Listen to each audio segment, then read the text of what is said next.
Greetings and salutations, friends. Here we are at Orusort, a town in Sectra. In fact, it's the only town in Sectra Swamp. And of course, we have to fight some enemies before we actually get into town. In the previous episode, I completed Orta Temple and was told to come here.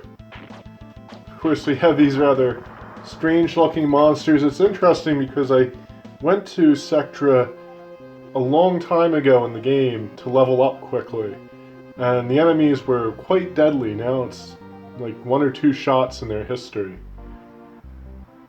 So here's Orusort.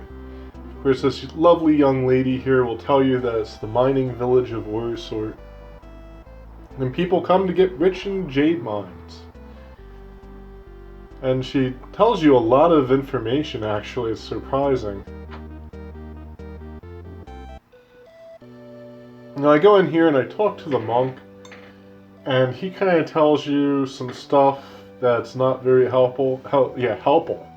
I was actually trying to think of how to say the name of this place, Mount Badsol, and I got it mixed up with helpful. Anyway, he gives you some information. He tells you to examine a rock there carefully, and you're actually supposed to use lightning on it. And we're not even ready to go to Mount Badsol anyway, so I don't know what's up with that. So this guy, he's talking about the monsters in the jade mine and how he's going to go there anyway. I didn't really give myself much time to read this stuff. Of course, we have the usual stalkerish shopkeeper. I think it's just the same girl in every town. She's obsessed with Alex and bought shops in every city in the game, and just kind of follows him around. And I get a potion for good measure. I don't think I actually used it. That's the funny part.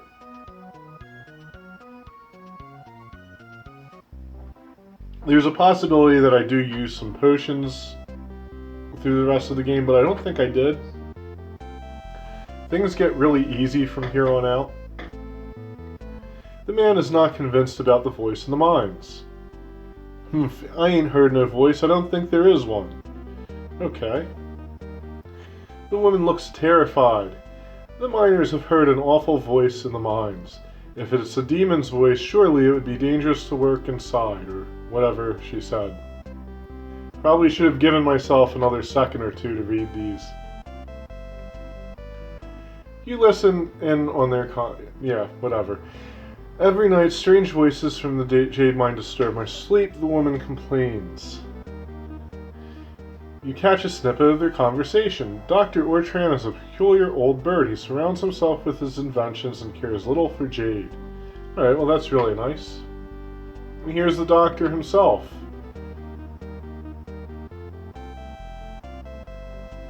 Welcome to my laboratory. I'm Dr. Ortran. Looks a little bit like good old Dr. Methhead. You're just in time for my lecture. I'm the only person here. Like, what are you talking about? I created a machine that will allow us into Sectra Temple. It creates a bridge of light that we may cross. The machine is hidden deep within the jade mine. To prevent unauthorized use, there is a special order in which you must press the pedals. Don't even think about trying to start the machine without knowing the order, or you'll regret it. No, I won't tell you the order of the pedals. That's my little secret. Of course, he has to say it secret, because he's a very disturbed individual. He stands in his house and gives lectures to an empty room. Okay, so we have this guy. He's just going to go on about how jade isn't everything. I guess he's right. There's only so much stuff you can buy with jade. And, especially this dude, he's not getting any younger, right? I love how he's got a bottle just sitting on his table over there. I wonder what's in it.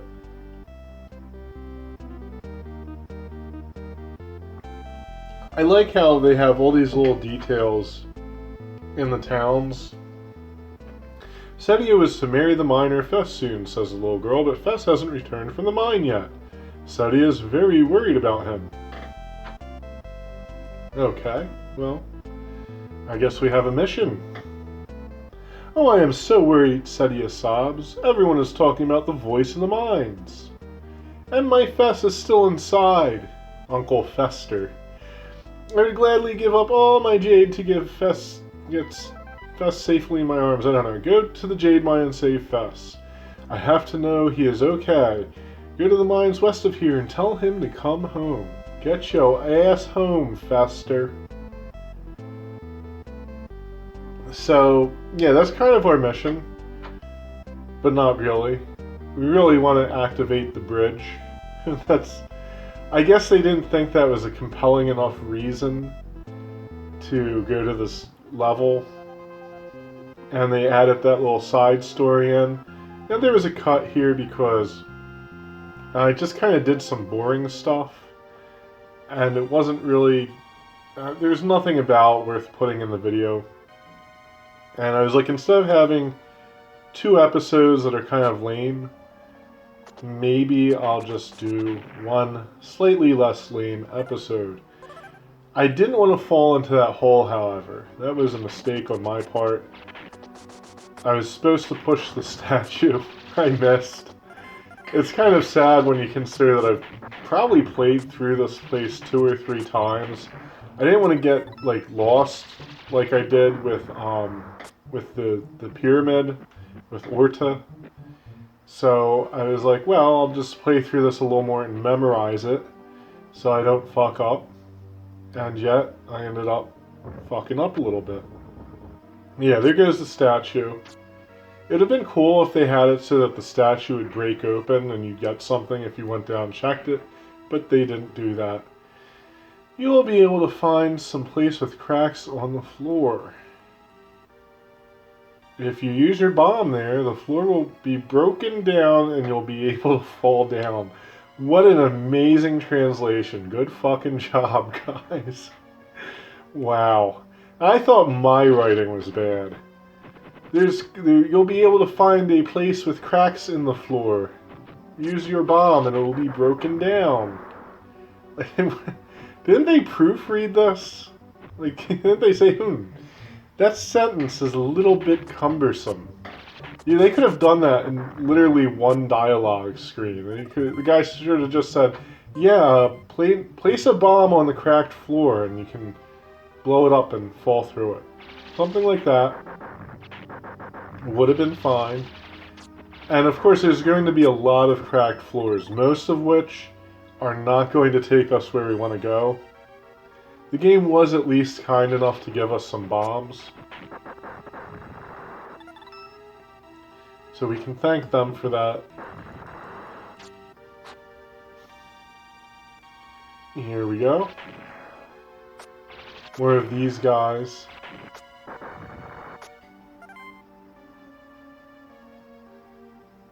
I don't know, these enemies are not...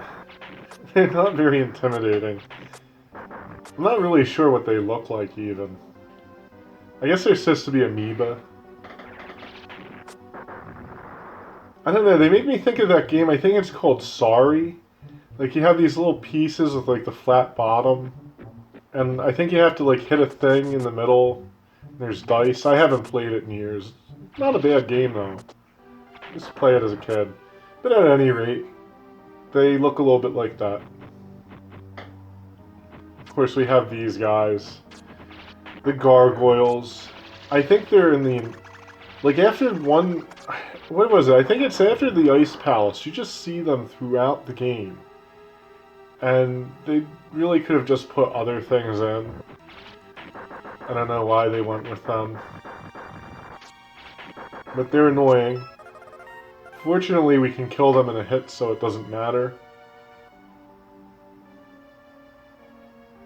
I think I actually call them imps. They look like gargoyles, though, but they act like imps. So, I don't know. Maybe they're a special hybrid of gargoyle and imp.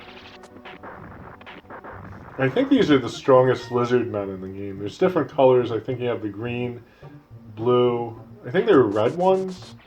And you have the black. And you're going to see me start to use that a lot. The Hausa technique. I was talking shit about it. I said, I'm never going to use this shitty technique. And Well, I proved myself wrong and found that it was actually very effective. Like, there are some situations where theoretically you might not want to use it, but the fact that it can kill enemies in a single blow kind of negates its tendency to fly very far. So you don't really need to throw it often. I think I did get a little bit confused here. That's why I was kind of wandering around. I was trying to remember exactly which floor to bomb. And here we go. There's Fess. Face down, ass up. That's what they used to call him in school. Ah, Jade! I can do anything if I have Jade, Fess says. I need to save my Jade so that I may marry my love, Setia. He sighs. These days you can't do anything without Jade. And he turns into a purple monster. I don't know why. The game doesn't really explain this shit. They just said, oh, he got greedy and turned into a monster. Oh my, cries Fess. I acted so evil. In my greed for Jade, I forgot what was really important. I must hurry back to my Setia. Or is it Sesha? I don't know. And thanks, let me offer you what I know. Professor Otran created a device to enter Sectra. He kept mumbling red, blue, green, as if he had to remember that. That's all I know. I hope it helps. So they also spelled the professor's name in two different ways. Is it Ortran or is it Otran? I have no idea. His name also sounds like some kind of medication. I'm on Ortran. It helps me with my herpes. That'd be really funny if it was a herpes medication. So we get to fight Ifrit again. He's kind of harder, but kind of easier because you're stronger. I think he got beefed up a little bit, and of course they turned him brown, as if you would forget this guy. You know, probably was not really an effective method of making it seem like he's a different enemy. That good old palette swap. But he's kind of easier because the room's smaller. He can't really do certain things. He doesn't throw fire. But he will do that uppercut. So if we use these rings, you'll see that the switches flash different colors. And that's to give you a hint as to what order to press them in. I really don't know how Fester knew this. I guess maybe he was working for Ortran. It'd be maybe more interesting if the game was like, oh yeah, that bad evil Dr. Ortran changed Fess into a monster. That would have been better, maybe. But yeah, so we got the machine to turn on. The machine's really puzzling because this guy goes out of his way to invent a light bridge to cross over a stream of water. Why? Why would you need to do that? Like, can't you just build a wooden bridge? Like, they have bridges on wheels and shit. Like, you just wheel that shit over the over the water.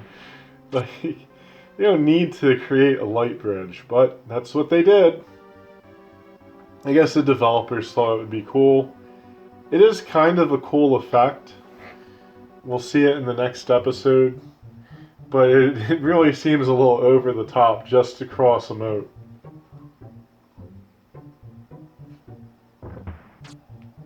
Of course, the game makes you backtrack out of this area. It would have been nice if they had some shortcuts. They do kind of give you a shortcut, but it's not a very good one. I think Final Fantasy got it right. The original Final Fantasy, where you would teleport out of the dungeon at the end of the dungeon. It took a long time for games to really embrace that. Of course, I cut here, and we're back at Orusort. If you see such a man, tell me at once. I don't know what you're talking about. What man? Why should I tell you? The voices have ceased. At last I can sleep again. I think my cat's coming to visit. It's actually my daughter's cat. but he likes to visit me, so you might hear him. He might start talking. So, I guess I buy some more potions for some reason, I don't know why. I guess I was expecting this game to get, like, really hard, because it got easy. I was just thinking, I don't know, I'm probably gonna get fucked up. A demon lurks in the jade mine. This thought wakes me up at night with a cold sweat. You catch a snippet of their conversation. Okay, so we heard that. And yeah, the game definitely spells his name 2 different ways. But I think it's supposed to be Ortran. At last the voice of the demon is silent. But do you suppose he's still in there? I don't want to be eaten by a demon, the miner worries. How come he's suddenly worried? Even though he didn't originally believe there was a demon. No more strange voices. The miners welcome the peace. Or the silence, I'm not sure. But yeah, I don't know. Sometimes I wonder with these games, with like the text dump, if they didn't like reassign the text to the wrong place. So, he doesn't believe there was a demon. Whatever. See what Ortran says. Isn't my machine wonderful, Ortran brags. Ha ha ha, oh yes, I will tell him about this machine when I meet Meth Head next time. Of course, it's my dog you hear in the background. Yeah, all the animals are up, it's daytime, so they're all rocking and rolling. No evil voice in the mine anymore, so back to work I go. Someday I'll have my own, like, study or whatever they call it. I guess they call it a man cave. I don't know. I don't want to have a cave. Man cave sounds like a questionable term. But at any rate, someday I'll have a little office where I can record this stuff. What's important to you, Warrior? So I guess she's just saying Fess learned a lesson. There's a moral to the story, damn it. Alex, Fess begins, you showed me the error of my ways by whooping my ass. Seti and I don't need Jade to be happy. After all, we have each other. Yuck, yuck, yuck. Alex, Seti says gratefully. You have brought Fess back to me. I cannot thank you enough. I am so happy I could cry, sobbed Sniffle. So yeah, there's really no point in saving Fess aside from, like, Alex did a good thing. I think it's supposed to kind of demonstrate his character. I think that's what they were going for, because he is a good guy. He's a white knighting after that little what's-her-face, whose name I can't even remember. What is her name? His girlfriend. But at any rate, that's about it for this episode. I'll be back with more. Maybe I'll try to get another video out tomorrow. I've been kind of lagging behind a little more than I wanted to with this video. But it happens. But once again, thank you so much for watching. I will be back with more, as always. So until next time, good luck and happy gaming.